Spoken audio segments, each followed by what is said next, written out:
Should you order a pre-listing inspection? Sometimes it's a smart move, sometimes it's not. Here's a clear way to decide and how to use the results if you go forward. Hi, I'm Jeffrey Hoffmann, and I help sellers throughout the Hudson Valley.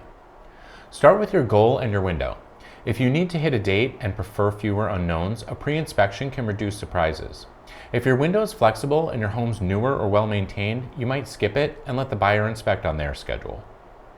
What a pre-inspection gives you: a list of safety items, small maintenance, and any larger issues to address or disclose.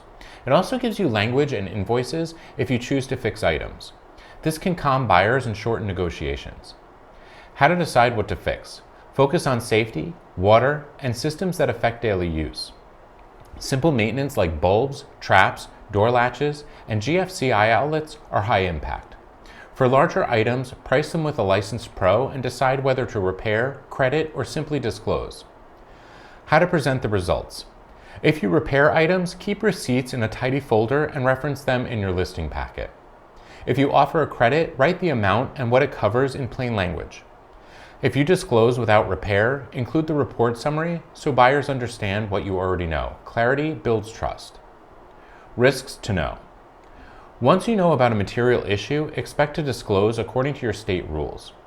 Choose a licensed inspector, read the scope, and keep the tone factual. The point is transparency and momentum, not perfection. When it shines. Older homes with many small items, unique properties where buyers will ask lots of questions, or timelines where you want to keep contract periods short. A quick example, a seller ran a pre-inspection and fixed 5 easy items, then priced a credit for 2 larger ones.